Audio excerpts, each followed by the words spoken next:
Hi everyone, my name's Ben. I'm a full-time paramedic practicing here in Australia doing emergency work. Today's topic will be covering the treatment of penetrating trauma in the pre-hospital setting. Just a reminder that my opinion does not reflect that of my employer or any governing body, and this video is purely for educational purposes.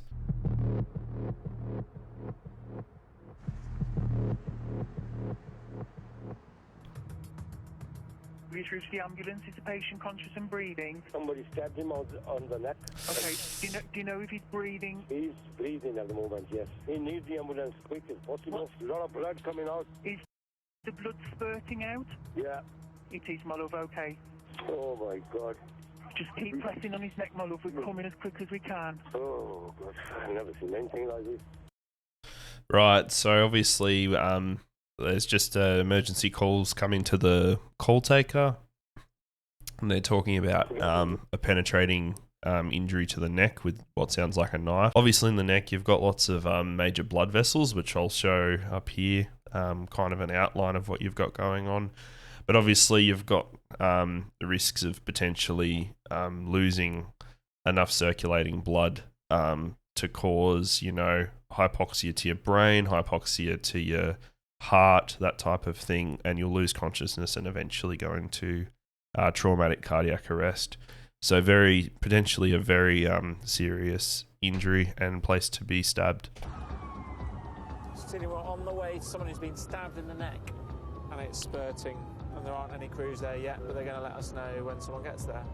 So just for a bit of context here, I think Adam and Rob are part of a critical care team. So one would be a trauma doctor or a trauma anaesthetist, still a physician, and the other would be a critical care paramedic. And so they'd go out on road to the most highest security of trauma or medical jobs and provide pre-hospital interventions that would normally be done in an emergency room or in a surgery, to try and give this patient the best chance of meaningful recovery and survival of this injury. The drug's going on the scene. He's still bleeding through towels that are being applied. There's a lot of blood on the floor, and patients back up the floor. Yeah, that's great. We're 1 minute out. A stab wound to the neck could have severed airways as well as arteries. As trauma specialists, it's one of the most challenging situations Adam and Rob can be faced with.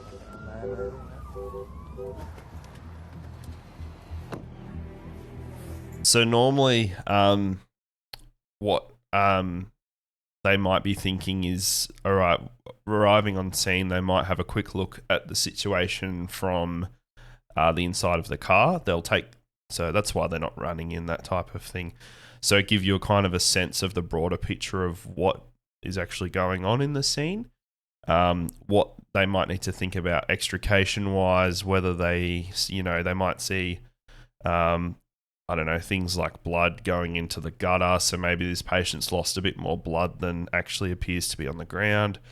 They might see that there's a fair bit of blood somewhere else on scene, try and give them an idea of how unwell this patient is just from a standoff perspective. Then they'll go in as they are now, get a brief handover and start treatment of this patient. Okay, don't fight. Adam immediately takes control of the scene, locating and assessing the size and severity of the neck wound. Can you hear us? Okay? Right. So quite a lot.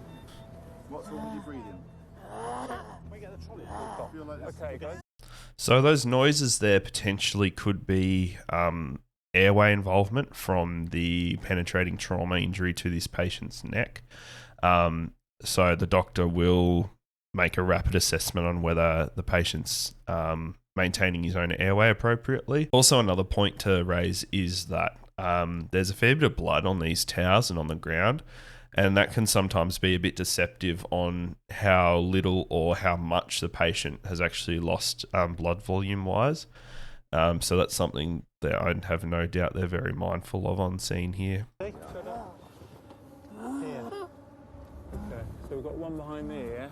Yeah. Is there anything at the front of the neck? The 16-year-old has a deep wound to his neck and it's spurting blood. So the spurting blood indicates that this wound is potentially arterial. So, because it's such a sensitive area around the neck, you obviously can't put a tourniquet on the neck. So, I think their best bet is more than likely going to be direct pressure.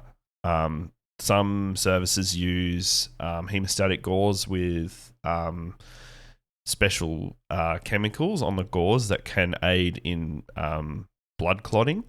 I don't know if these guys are using that or not. What's going to happen now? Listen, what's going to happen? Don't worry about them. Look at me. What's going to happen? I'm going to get you onto an ambulance. Okay? Let me just see if there's any blood in your mouth. Open your mouth wide. Good lad. So like I said last episode, it's very important to keep the patient informed of what's going on, just to keep them calm. Because obviously it's quite distressing, having, 5 or 6 people around you, flashing lights, all that type of thing, and people staring. So yeah, keeping, calm, or a calm face at least. I assume probably underneath everyone's a little bit, adrenaline's pumping a bit. But reminding the patient what you're doing is very important, and it'll help in the long run. Adam needs to keep the boy calm while maintaining a constant life-saving pressure on his neck to stop the bleeding. Do you feel able to stand, mate? Yeah? Okay, right. Yeah, go on. I'm not going to let go because I need to put that pressure on, okay? Hold on, guys, hold on. I need to keep the pressure on. Can you get around, mate, to you? So, bump there, that's it. Lay down on the bed. Okay. Leave a little bit of room for me. That's it. Well done. Good, so a bit brighter in here. Can I have that Celox? Because I can see where that's coming from now. Hold on, Adam.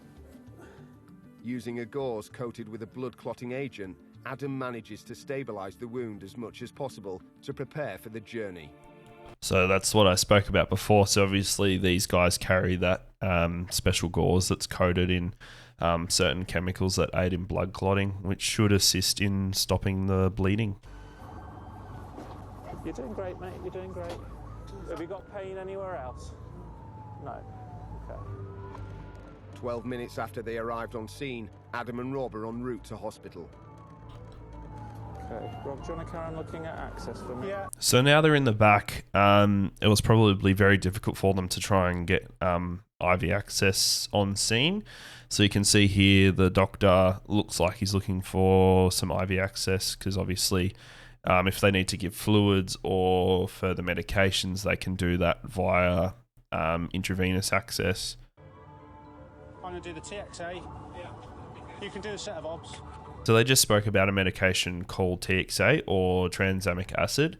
That's a certain type of medication that, again, aids in blood clotting. This medication is used in the Western world very often in the pre-hospital setting for preventing further bleeding in traumatic patients. Arriving at hospital 11 minutes later, Adam delivers his still critically ill patient to the waiting emergency staff. That's one of the things we are there for. We will just bring some advanced decision making in terms of which hospital we're going to. We won't go to the nearest hospital. We will travel a little bit further with an unstable patient to get them to the right major trauma centre. Like the trauma doctor there just said, sometimes you'll take patients a little bit further to ensure they get the most specialised care. In this case, this would have been them bypassing a smaller local hospital to a major trauma facility. There's some challenges with that, obviously. Longer transport time means there's more time for the patient to deteriorate. So often you may feel like as a patient it might be better to go to a local hospital, but in fact all the specialist services are at that tertiary or major trauma hospital. So we will sometimes take patients a bit further so they get the most appropriate care for the most appropriate time. Hey guys, I hope you found that video interesting today on penetrating trauma in the pre-hospital field. If you like what you saw, feel free to sub to me on YouTube, or you can follow me on Twitch, which will be up there.